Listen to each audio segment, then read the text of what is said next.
Oi, gente, tudo bem? Eu sou a Yara, tô aqui de novo. Apareci há umas semanas atrás fazendo uma apresentação de Platão. E agora acho que eu vou começar a aparecer com mais frequência aqui para fazer as apresentações de História do Brasil. É, eu vou estar montando essas apresentações com a Heloísa também, talvez ela apareça em alguns momentos aqui também no vídeo, não sei. É, e a gente vai substituir a Ana, que estava dando aula até aqui, né, enfim, da história do Brasil. E é isso, para que não fique muito confuso e para que não seja um rompimento que, enfim, seja sentido no aspecto do conteúdo, eu vou buscar fazer apresentações muito similares ao que ela estava fazendo antes. Pelo menos aqui na continuação da República Oligárquica, porque, enfim, ela separou em duas partes, né? De Prudente de Moraes até Afonso Pena, e aí eu vou pegar, então, de Nilo Peçanha até Washington Luiz, e depois, enfim, aí eu vejo com a Heloísa qual vai ser a melhor maneira de dar continuidade ao conteúdo. Bom, aqui, deixa eu só entrar aqui.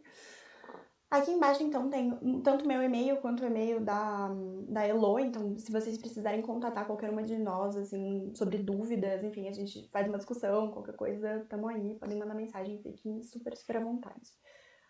Bom, então, acho que vamos começar a apresentação. Aqui eu coloquei realmente não é nem um resumo, né? É um esqueleto, assim, de como vai ser apresentado. Como eu disse, eu vou manter o método que a Ana seguiu, né? Que seria realmente de pegar cada um dos mandatos e, enfim, falar um pouco sobre o período e sobre qual foi a influência deles na história do Brasil, enfim, tudo isso. E por isso que a gente tem essa lista de presidentes aí. Então temos Nilo Peçanha, Hermes da Fonseca, Venceslau Braz, Delfim Moreira, Epitácio Pessoa, Arthur Bernardes e Washington Luiz. De 1910 a 1930. Então a gente vai passar por esses 20 anos de. Perdão, gente. Praticamente isso, né? Esses 21 anos de história política. Então vamos lá. Iniciando então por Nilo Peçanha.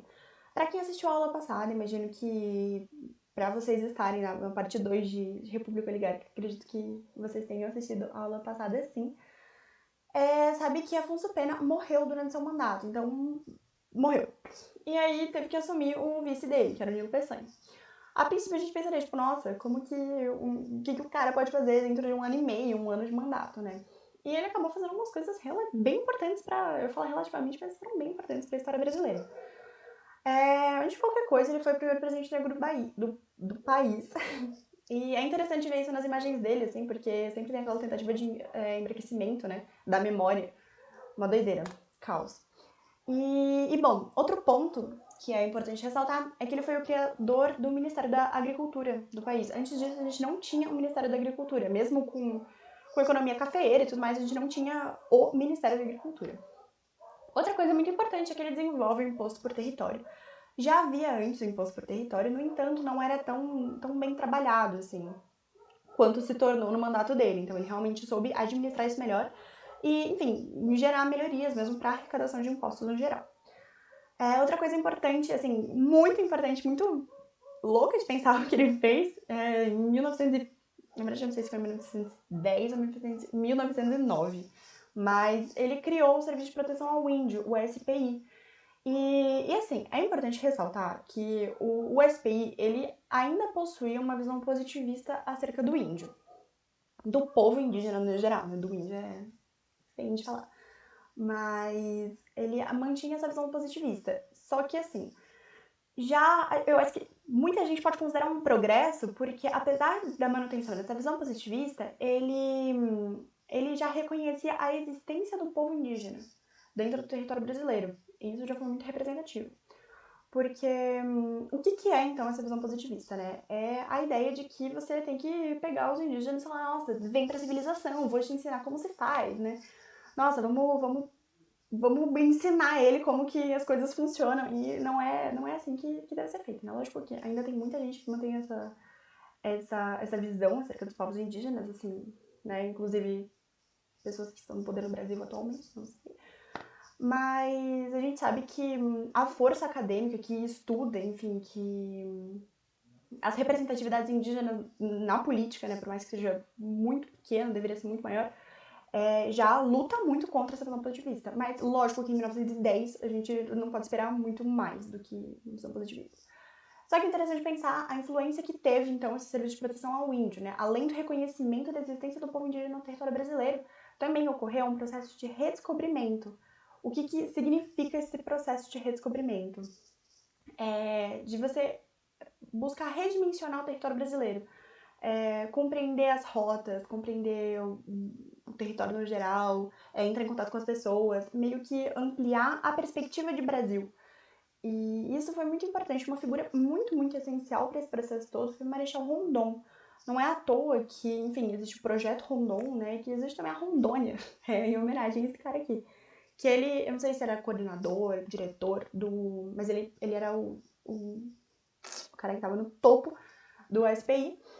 E ele, enfim, comandava essas expedições para realmente compreender melhor esse território que estava tão intocado, assim, do país. Então ele foi muito importante.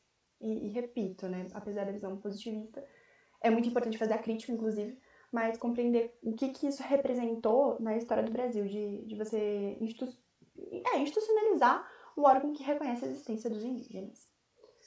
Bom, passando então de Nilo Peçanha, né, nesse 1 ano e meio de mandato, um pouquinho, a gente tem o Hermes da Fonseca, de 1910 a 1914. Olha, como vocês podem ver aqui na fotinho do lado, o cara é um militar. E assim, desses que são bem, né, autoritário e extremamente sanguinário. Provavelmente um dos presidentes mais violentos da história do Brasil, assim, no sentido de realmente ser responsável por muitas e muitas e muitas e muitas mortes através de uma política de repressão, assim, absurda. E a gente vai ver isso principalmente nessas três revoltas que eu coloquei ali embaixo, que são a revolta da Chibata, a revolta do Juazeiro, que também pode ser... enfim, revolta do Juazeiro, e Guerra do Contestado. Bom, antes disso, vamos entender a política das salvações, que era algo que ele instituiu no governo dele. A política das salvações consistia em substituições de cargos. Então, ele via que, sei lá, tinha um governador X que não estava fazendo o que ele queria, assim, não era necessariamente uma oposição ao governo, porque a gente sabe que dentro de uma política de café com leite, isso existia de maneira muito sutil, assim, a oposição não é representativa, né? A oposição não é uma ameaça para o seu governo. Mas tinha, sei lá, um governador que ele não batia, ele não gostava, não gostava, não era o cara. Falava, tipo, não, o cara não concorda comigo em tudo, não gosto de você. Ele simplesmente pegava esse cara, tirava e colocava outro. Só, apenas, era isso. E, assim, né, também podia ser chocante há uns anos atrás, mas hoje a gente sabe que o cara consegue fazer isso dentro de uma democracia plena. Mas inclusive interessante, eu tava vendo quando eu tava pesquisando que eu acho que era no Alagoas, ele tirou um governador e colocou, tipo, o primo dele no poder. E aí, eu lembro que, enfim, nessa aulinha que eu tava tendo, o pessoal ficou chocado, sabe? Ficou tipo, não, como assim ele fez isso? Na época o pessoal ficou tipo, meu, muito cara de pau você tirar fulano e colocar seu primo. E assim, hoje a gente sabe que isso acontece, isso tá acontecendo e já era chocante em 1910. Então, né, mas tudo bem. E essa política das votações, então, como eu disse, ela gerou muitas revoltas, assim, tipo, a galera não curtia muito esse lance, falava, tipo, meu, meio cara de pau, né, o que o cara tá fazendo. Realmente era, né? Realmente aliás.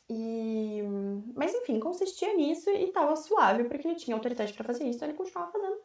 Boa. Bom, a economia continuava sendo cafeeira, mas é importante ressaltar que houve o boom da borracha. O boom da borracha é basicamente um curto período, assim, que a borracha ela passou a ser uma ajudinha para a economia brasileira, assim. Ela não chegou a ser muito representativa porque dentro desse período a gente tinha o café e também porque a borracha ela não perdurou por muito tempo. Ela foi realmente um boom e depois caiu. Porque logo passou a ter um mercado concorrente na Ásia que acabou levando. Mas, enfim, rolou lá no norte. Foi muito importante para a região. Então, é muito importante pensar na representatividade da borracha, o significado desse boom da borracha de maneira regional. Quando a gente pensa no aspecto nacional, é importante citar, mas não foi aquela coisa, uau, meu Deus, a borracha. Foi importante. Bom, como eu disse, então, a gente tem essas três revoltas, revolta da Chibata, revolta do Juazeiro e a Guerra do Contestado. Eu fiz um slide pra cada um, então eu vou passar isso aqui, tá? Bom, seguindo a revolta da Chibata. Cara, ela aconteceu em 1910, no dia 22 de novembro. E ela é um dos maiores movimentos sociais do Brasil, assim, da história brasileira, porque ela é um movimento de muita repressão e meio que de uma falsa vitória. E, enfim, vou desenvolver um pouco isso. Primeiramente, o objetivo da Revolta do Chibata foi melhorar as condições dos marujos dentro da Marinha Brasileira. Então, assim, é muito zoado, na verdade, porque eles eram submetidos a situações, assim, absurdas. Tipo, em pleno 1910, eles ainda eram submetidos a castigos físicos, né? Que são as chibatadas, que eram uma espécie de chicote, assim, que, enfim, eles ficavam levando chicotada quando eles vacilavam, né? E quem falava que eles vacilavam eram os comandantes dos navios e tudo mais. Bom, então tinha isso, né, dos castigos físicos, que era uma fita absurda, e também as péssimas condições de trabalho. Então, uma comida zoada, péssimas condições de trabalho no geral. Não, acho que não tem necessidade de realmente desenvolver cada um desses pontos. Então, eles estavam se revoltando contra isso. É importante notar também que isso aconteceu logo no início do mandato do Hermes da Fonseca, tá? Lembrem disso. Bom, e aí eles estavam se organizando e tudo mais. Eles foram liderados pelo Antônio Cândido, esse cara que a gente tem aqui, que era um almirante negro. E assim, era um figuraço, tipo, do figurão dos marujos, assim, porque ele realmente tinha um certo poder no sentido da organização da galera, assim. Então, tipo, ele chamava todo mundo e falava, vamos nos revoltar. E foi isso que aconteceu. Eles pegaram, tomaram vários encouraçados, eles posicionaram eles de frente para a Baía da Guanabara e mandaram uma cartinha pro presidente com as reivindicações deles. E eles falavam, caso vocês não aceitem isso, a gente vai simplesmente bombardear o Rio de Janeiro, porque tá tudo aqui, ó, tá tudo certinho, bonitinho. Aí é lógico, né, que tem um medo absurdo, falou, tipo, meu Deus, não bombardeia, por favor, porque, gente, lembrem do Rodrigues Alves, porque ele tinha deixado a Baía da Guanabara um chuchuzinho pra elite, tava tudo bonitinho, tava tudo novinho, fazia pouco tempo que tava tudo reconstruído, então realmente pro Hermes da Fonseca seria um pecado perder isso nos primeiros meses do seu mandato. Então, ele simplesmente pegou e falou assim, não, eu vou assinar essa carta aqui. Ele falou, não, suave, vocês conseguiram todas as suas reivindicações, olha que maravilhoso. E aí devolveram. No entanto, depois que isso passou, foi passando, e eles perceberam que, na verdade, nada tinha sido de fato contemplado. Lógico que eles tinham uma carta com uma assinatura do Hermes da Fonseca, mas não havia uma contemplação real de tudo que tinha rolado. Então, assim, eles não tinham deixado de levar castigos físicos, eles não tinham melhorado suas condições de trabalho, eles continuavam comendo comida ruim, eles continuavam em condições absurdas, completamente desumanas. E aí rolou uma mobilização além também, né? Lógico que teve o aspecto de vamos nos revoltar de novo porque isso aqui tá errado, não fomos contemplados, e também outras marinhas, outros marujos falaram, tipo assim, eita, outras marinhas não, né, porque tudo marinha brasileira, mas enfim, outros marujos de outras localidades falaram, nossa, se eles conseguiram alguma coisa, vamos tentar também. E aí rolou uma segunda revolta em dezembro. Só que essa segunda revolta, ela foi, assim, absurdamente reprimida, tipo, foi um lance surreal, assim, de realmente chegarem, tipo, fuzilarem a galera. Eu falei, não, só lamento, não vai rolar nada pra vocês. E aí rolou também uma prisão, onde eles jogavam cal nos marinheiros, assim, era um negócio absurdo. E também muitos foram submetidos a trabalho forçado lá no norte, por causa do boom da borracha. Então eles foram meio que obrigados a ir pro norte para trabalhar nas seringueiras e tudo mais. Então, assim, foi uma repressão muito absurda da história brasileira, assim. E é muito importante pensar na memória do João Cândido, porque por muito tempo isso também buscou ser apagado. E, bom, agora na Revolta do Juazeiro. A Revolta do Juazeiro, ela foi ocasionada justamente por causa da política de salvações. Primeiro que foi um conflito regional, então ocorreu no Ceará. E aconteceu porque rolou o seguinte, o Hermes da Fonseca, ele falou, ele tava nesse lance de mudar o governador, né, porque mudar o amiguinho. E aí ele pegou e falou, putz, temos uma família aqui de coronéis que chama a família Scioli. Ele falou, não gosto da família Scioli, quero colocar aqui a família Rabelo, para mudar a influência da região. E aí ele simplesmente tirou a Scioli e colocou a Rabelo. Só que isso gerou uma grande insatisfação popular. A galera falou, não, menina, não, volta a Scioli. E, bom, a princípio, essa revolta, ela foi encabeçada pelo Padre Cícero, que é o carinha que tá de preto aqui, né, que tá com roupa de padre. E o Padre Cícero tava, tipo, inflamando a galera, falando, não, gente, a gente precisa se mobilizar, não pode, volta a Scioli, não queremos Rabelo aqui. Só que aí começou a rolar uma perseguição pesada atrás do Padre Cícero. Principalmente por causa da... Aliás, quem tava perseguindo ele era a família Rabelo. E aí entra na história o Flório Bartolomeu, que era um médico da região também, que tava lá revoltado com essa situação e falou assim, não, Padre Cícero, vamos se juntar aqui, vamos montar uma resistência legal e aí a gente realmente bota a família Scioli pra correr. E aí eles se mobilizaram, pegaram o povo da região também com eles, porque é muito importante também pensar que por ser um padre, ele tinha uma certa influência espiritual mesmo nas pessoas, né, da região. Então, muita gente que se envolveu nessa resistência se acreditava numa guerra santa. Então, isso dá uma motivação absurda pra você tretar. E aí, no fim, depois de muita violência, depois de muita violência, depois de muita repressão do governo do Hermes da Fonseca e da galera da família Rabelo, né? Eles conseguiram vencer a família Scioli, e aí a família Scioli voltou, e aí o Hermes da Fonseca falou, não, suave, já que vocês venceram, é nós então. Também estava sendo mandado. E aí, bom, então foi sucesso. E aí agora temos a Guerra do Contestado. A Guerra do Contestado, ela é um dos acontecimentos, assim, uma das guerras civis brasileiras que foi mais sanguinária, que gerou mais mortes, assim, da história. Porque, como a gente vai ver, ela teve um saldo de 20 mil mortos. Isso é um número oficial. Tem gente, principalmente da região, assim, que busca fazer umas recuperações históricas, que fala da possibilidade de ter morrido muito mais ainda. Então, foi realmente uma situação muito, muito péssima. O que aconteceu? Bom, ocorreu no sul e foi numa região de fronteira de estados.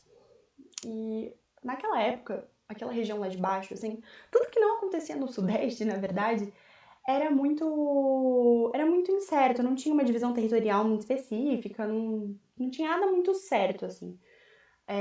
Não tinha regulamentação de terras, era tudo meio perdido. E isso era um grande problema, principalmente para as populações mais pobres, né, que dependem da sua terra, enfim, de uma região própria para poder, enfim, se sustentar. E aí, com essa falta de regulamentação, gerava insatisfação popular, uma sensação de abandono do Estado, né, que é, assim, extremamente justo, porque realmente o Estado não estava nem aí pro que estava rolando nessa região. E aí, o que aconteceu foi que apareceram uma série de moldes e figuras religiosas, que inclusive são progressivas, assim, primeiro teve o João Maria, depois teve o Atanásio Marcato, depois teve o José Maria, e eles meio que organizaram a galera no sentido de uma comunidade coletiva monárquica. Então eles meio que se juntaram assim e falaram, tá, isso aqui é nosso agora, a gente tá aqui suave. E mesmo que numa brisa meio de um fanatismo religioso, um movimento meio messiânico, sabe? Lembra muito, lógico que tem suas particularidades, é muito importante falar que tem suas particularidades, mas dá pra gente remeter ao que rolou em Canudos. Uma coisa meio assim. E é importante ressaltar também, né, que por mais que eles não tivessem uma ação direta contra o governo, então não era, tipo, uma galera que tava se posicionando pra falar, vamos pegar o Hermes e acabar com essa palhaçada. Tipo, não era isso. Eles simplesmente estavam lá no canto deles, porque foi um lugar que eles conseguiram se organizar pra realmente dar continuidade à sua vida, à sua sobrevivência. Só que, de alguma maneira, essas comunidades, elas são ameaçadoras, simbolicamente ameaçadoras, e lógico que eles estavam em muitas pessoas, então se eles resolvessem fazer alguma coisa, eles poderiam ser realmente ameaçadores pro governo. E aí o governo precisava se mobilizar e falar, tipo, vamos acabar com isso então. Só que rolou que era muita gente. Então, tipo, uma tentativa de atacar lá e falar acabou com isso não ia funcionar, porque era muita gente. E aí, essa guerra se estendeu por, tipo, 4 anos, né? Eu vou confirmar aqui, foram 4 anos. E, assim, foi um conflito extremamente sanguinário. Foi, basicamente, um genocídio do povo que vivia lá. Mas, depois que isso acabou, reconheceu-se a necessidade de definir melhor essa fronteira entre os estados, esses limites, porque para não acontecer uma desgraça dessa de novo, né? Porque, assim, é muito importante ressaltar que foi uma, uma, um ataque direto ao povo. No entanto, também é inevitável que isso acaba trazendo algumas problemáticas financeiras para o governo também, né? Tipo, não é barato você atacar um povo que está resistindo, não é barato. Mas enfim, rolou isso então. Existe inclusive um filme documentário, um documentário, sobre essa treta, e é interessantíssimo, porque eles trazem uma perspectiva muito mais profunda do que foi de fato essa guerra. Realmente falando de um genocídio muito planejado e absurdo, sabe? E é muito diferente do que a gente aprende nas escolas. Muito diferente, inclusive, do que é cobrado nos vestibulares. Então, assim, se quiserem ter um pouco mais de aprofundamento sobre isso, né, que eu acho realmente interessante a gente entender a história do Brasil, mas não de acordo só com a perspectiva dos governos e dos presidentes, mas também daqueles que estavam na linha de frente dos ataques governamentais, né. Esse filme chama Guerra dos Pelados, se não me engano. Se eu tiver errada, eu coloco na descrição depois o nome certinho. Mas é realmente muito interessante. É muito triste. É um filme que me impressionou muito porque é aquilo. A gente pensa que é só mais uma revolta popular que rolou no Brasil e foi reprimida, mas, mano, morreu muita gente. Tipo, muita gente. E eles trazem uma perspectiva diferente e muito mais profunda sobre o que aconteceu. Passando então para Venceslau Braz. Bom, eu vou tentar acelerar porque eu percebi que eu tô demorando muito. E eu tô falando muito rápido. O que aconteceu? A gente estava, então, na Primeira Guerra Mundial, né, esse período, e lógico que quem comprava café da gente eram os europeus. Só que agora que os europeus estavam na trincheira, a prioridade deles não era tomar café. Então, o café começou a cair, porque não tinha gente pra comprar café, porque tava todo mundo numa treta infinita lá na Europa. E aí, a gente precisou começar a se importar um pouco mais com o mercado interno, no sentido de que não tinha para quem vender, mas também não tinha de quem comprar produtos essenciais. Então passaram a ser necessárias as substituições de importações. Então começou a industrialização de leve, assim, de leve, bem de leve, mas tipo de falar, nossa, a gente tá precisando disso aqui, pô, vamos construir uma indústria para poder suprir essas necessidades aqui. E aí esse negócio meio de tapa-buraco, sabe? Não era tipo, nossa, vamos nos industrializar para nos tornarmos um país autônomo perante a guerra pra gente conseguir lucrar em cima deles. Não, era só vamos fazer uma indústria aqui para poder substituir o que tá faltando ali. Só. Ainda na lógica também dos empresariais, né? E é importante lembrar que quando você tem uma nova perspectiva chegando, você começa a mudar um pouco a ideia da estrutura futura. Então, quando você tinha que começar a pensar em importações, já era um pouco sinais de uma república velha meio que se despedindo, né? Porque não estava funcionando tão bem assim. A gente vai ver as marcas disso mais adiante, mas é importante ver isso desde agora, assim, né? Nesse período da Primeira Guerra Mundial. Bom, então, como a gente estava numa situação de indústria, começando a pipocar de leve no Brasil, a gente teve também um movimento operário de 1917. Com influências externas, né, é importante pensar que o Brasil ele não está recebendo muitas informações externas, tipo, no pique, é tudo muito atrasado, é tudo muito tardio. Mas a gente tem os imigrantes, né, migrando para as indústrias, a gente tem uma condição industrial, assim, absurda, tipo, absurda, porque a gente começa a ter um pouquinho de gente saindo do ambiente rural, começando a ir para as cidades, por causa das indústrias e tudo mais. Não é o êxodo rural brasileiro, mas tá de leve lá, começou o movimento. E aí, em 1917, rola uma greve geral, assim, gigante. É um movimento muito, muito relevante para a história brasileira, porque foi um momento de muita mobilização política da classe proletária que tava começando a se consolidar um pouco melhor, né? Tava começando a se enxergar e tudo mais. E é importante ressaltar também que o movimento operário brasileiro, ele sempre teve umas influências mais anarquistas. Por algumas questões históricas, algumas influências externas, mas é importante ressaltar isso. E é lógico, né, que não é coincidência que estava rolando a Revolução Russa, então foi um período inflamado, assim, e foi durante a Primeira Guerra Mundial. Bom, Venceslau Braz foi lá, de início ele estava reprimindo. Aí o movimento operário começou a ganhar uma cobertura da grande mídia. Aí não dava mais para reprimir, né? Aí ele falou que ia começar, que ia meio que aceitar as reivindicações trabalhistas.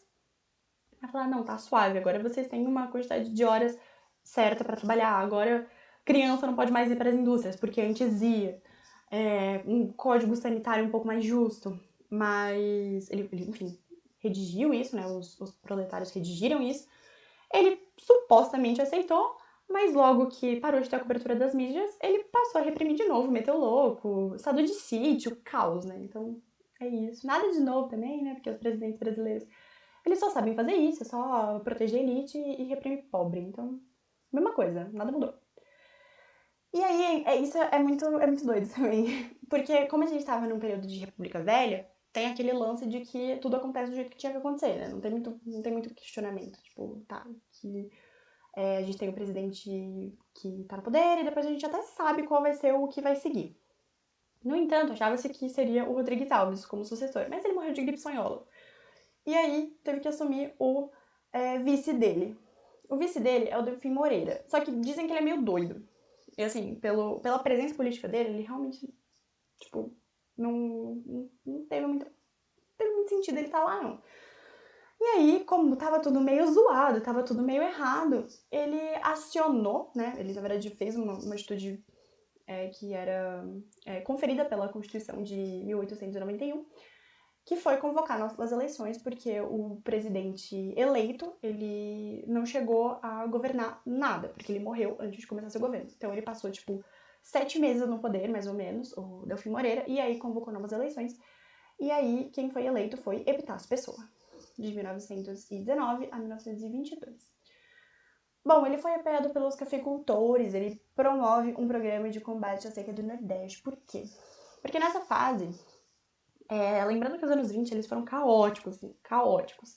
E nesse período especificamente, começou a rolar uma presença e uma cobrança por participação política de outros estados. Então, tipo, Rio Grande do Sul não estava mais satisfeito com essa política do café com leite. A galera do Nordeste não estava mais satisfeita com essa política do café com leite. Tava todo mundo meio tipo, chega, né? E aí ele precisava dar uma agradadinha na galera em todos os lugares. Aí ele promove um programa de combate à seca do Nordeste, coloca umas ferrovias e tudo mais. Lógico, reprime manifestações populares, porque foi um momento também muito importante, inclusive. O Partido Comunista Brasileiro, ele surge em 1922, então, né, tava começando a ter um movimento popular mesmo no Brasil, tava começando a ter uma consciência popular. Ele bota umas censuras lá, bota umas censuras aqui, porque ele fecha um jornal chamado A Plebe, que era um jornal anarquista do período. Começa a meter o louco, né? E tem o movimento tenentista, que eu vou explicar, porque tem um coisinho só pra ele aqui. Bom, o movimento tenentista, ele tem uma perspectiva de salvacionismo e o mito da honestidade. Então, ele é, na verdade, um monte de militar, sobretudo de baixa patente, que é tenente, né? E uns oficiais. E eles têm, né? O militar, ele tem, pensando como instituição, né? Uma lógica do mito da honestidade, que é militar é honesto, sabe? Meu, é muito real, né? Se a gente faz um paralelo com o Brasil atual e pensa em tudo que tá acontecendo, tudo que aconteceu desde 2017, 2016, de 2016 até 2018, tipo, essa construção da honestidade do militar, é muito doido. E o salvacionismo, que ele consiste na ideia de que só eu sou capaz de salvar o Brasil, né? Porque assim, só o Brasil. Eu ia falar o slogan do Bolsonaro, mas eu esqueci. Brasil acima de tudo, Deus acima de todos, né? Então, e assim, só eu sou capaz de salvar o Brasil. E, bom, então, é um movimento contrário ao governo vigente, mas principalmente no que se trata dessa política do café com leite, porque eles estavam querendo presença política. dentro do país. Eles não estavam tendo, né? Porque tava só Minas Gerais, Minas Gerais, São Paulo, Minas Gerais, São Paulo, Minas Gerais, São Paulo. Não tava tendo muita presença pro militar. Inclusive, um cara que foi muito essencial para pensar o movimento tenentista foi o Hermes da Fonseca. Inclusive, ele foi preso nesse período porque ele desobedeceu ao presidente. Contraditório, né? Mas tudo bem. Bom, e aí teve o 18 do Forte Copacabana, que foi uma manifestação que acabou um massacre. Foi uma manifestação que foram lá 18 pessoas do Forte Copacabana falar que tava tudo errado, que eles queriam tomar, eles foram com suas arminhas e tal, mas aí acabou dando tudo errado, chegou a guarda enfim, os policiais, né, que rolou inclusive uma treta, eles tipo, mataram todo mundo.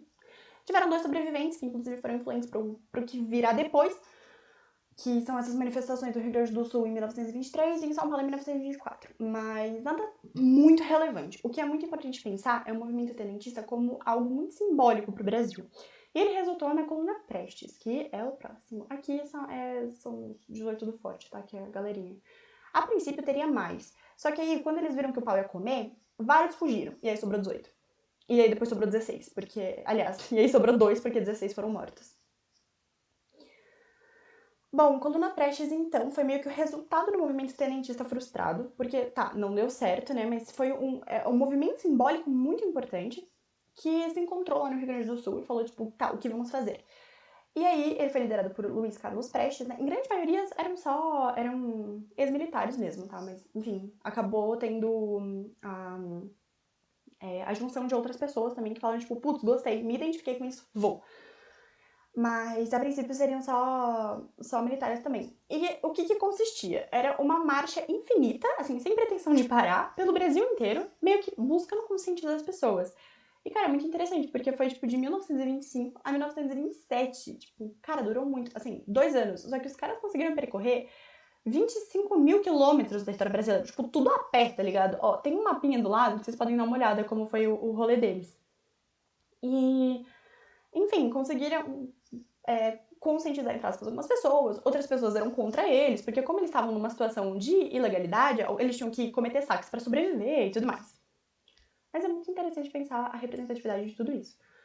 E aí, no fim, eles chegaram lá no norte, e aí acabou se dissolvendo, o negócio não estava muito legal, dispersaram-se e seguiu a vida. Mas teve uma presença simbólica muito importante.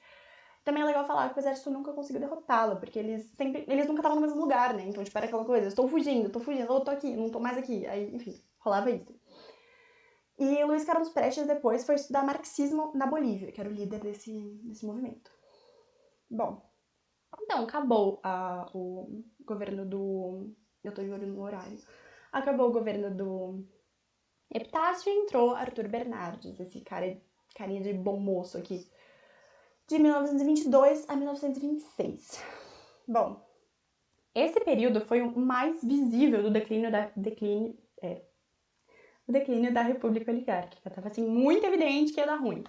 Primeiro porque os anos 20, ele foi um ano de muita transformação brasileira, porque além de ser o momento da consolidação dessas indústrias que nasceram com a lógica da substituição de importações e tudo mais, foi realmente começou a ter uma presença a mais de buscar reconhecer o Brasil, né?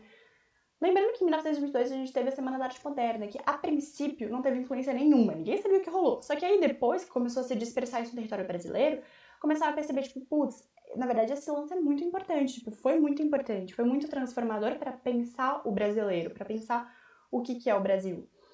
E é legal pensar também que todas as transformações políticas e ideológicas que começaram a ocorrer nessa época, elas colaboraram para um início de desilusão acerca do Brasil e de reconstrução da perspectiva do Brasil para o brasileiro. Então as pessoas pararam de pensar no Brasil como um país que podia ser explorado e que podia ter o seu potencial inatingido ainda, que vai explodir, que vai virar uma coisa maravilhosa, vai virar um paizão, e começaram a enxergar o Brasil como um país subdesenvolvido que ele é.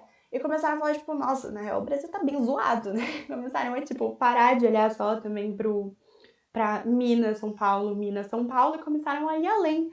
Não é à toa que a gente começou a ter uma presença literária muito forte, né?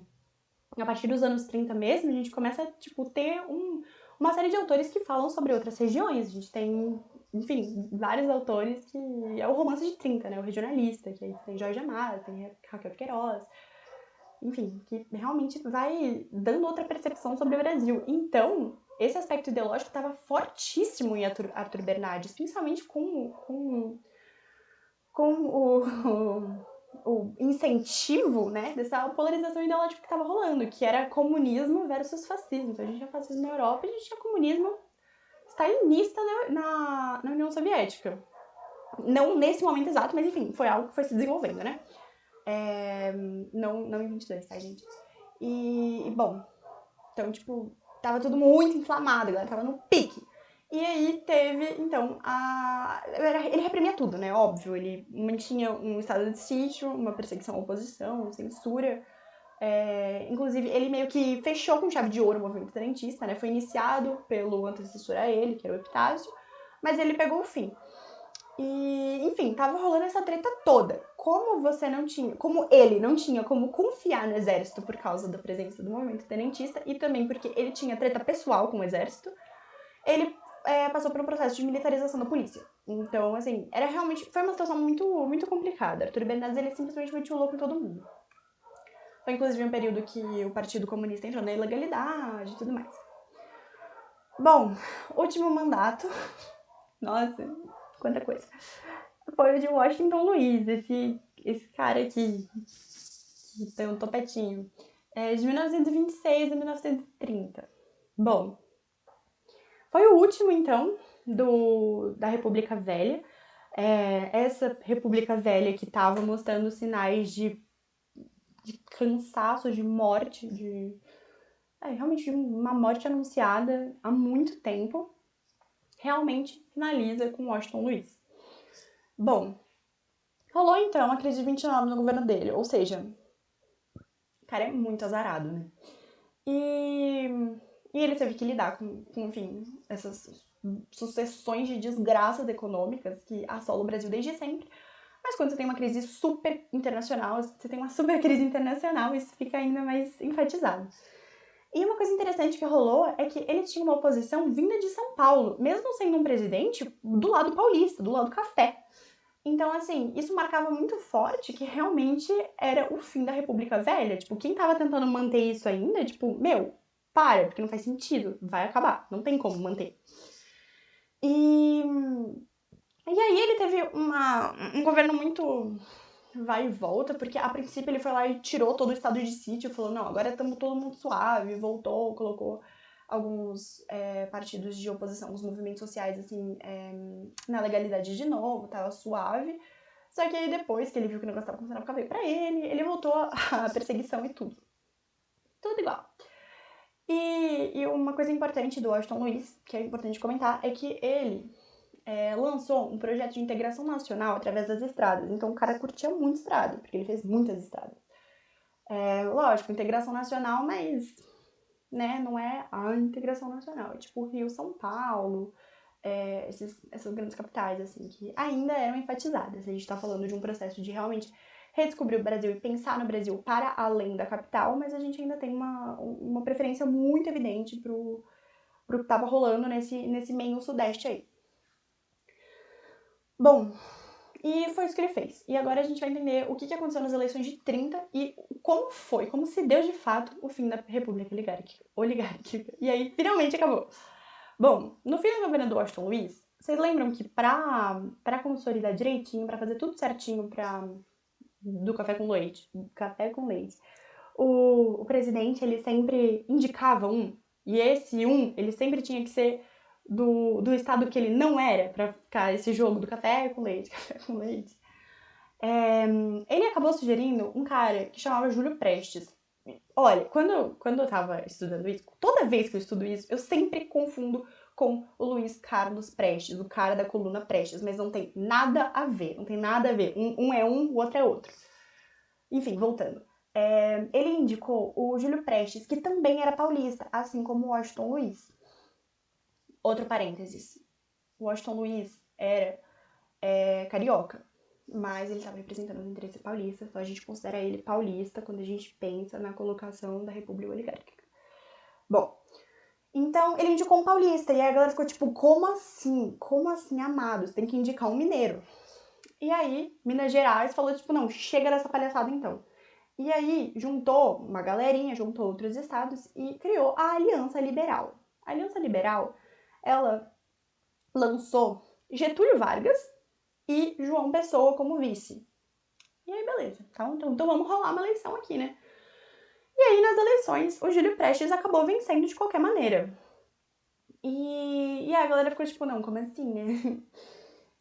Pensando na possibilidade de fraude. É lógico, né? Porque sempre tinha fraude lá. Então, é óbvio que teve fraude. O ponto é o que aconteceu depois. Então, beleza, seria Júlio Prestes o presidente, só que aí aconteceu o assassinato do João Pessoa, o vice da Aliança Liberal. Mas assim, ele foi morto por questões que não estão relacionadas às eleições presidenciais. Foi tipo, treta dele lá, foi morto porque foi morto. Mas o que a Aliança Liberal e, sobretudo, Getúlio optou por fazer? Começar a gerar uma picuinha, assim, falar tipo, nossa, vocês estão vendo só, o meu companheiro foi até morto por causa dessas eleições fraudadas, por causa dessa palhaçada política, porque ninguém respeita ninguém, sabe aquela coisa assim? E aí a população ficou tipo, nossa, real, isso tá errado. E é lógico que tava todo mundo cansado dessa lógica bizarra que a República Velha, ela tava instaurando, né, de, enfim, as preferências da República Velha. Tava todo mundo meio cansado, todo mundo tipo, nossa, verdade, verdade, tá errado, tá errado, tá errado. E aí isso gerou um cenário propício, assim, um cenário lindo pro Getúlio fazer um golpe lá e tomar o poder. E foi exatamente isso que aconteceu. Em 1930, Getúlio assume o poder.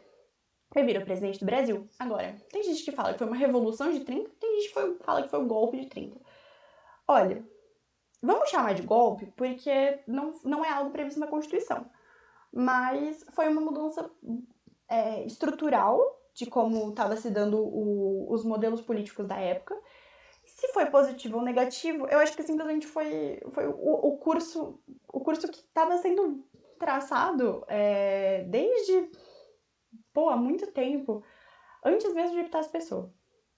E, bom, é isso. Eu vou voltar aqui para a página inicial. Não sei se eu vou. Acho que nem precisa, na verdade, vou deixar aqui mesmo.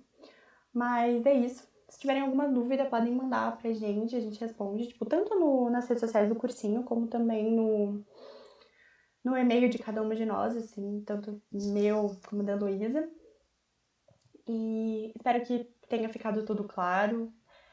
Se vocês tiverem alguma dica também pra melhorar o formato, assim, porque assim, eu tenho zero experiência, né? Então podem mandar, podem ajudar aqui.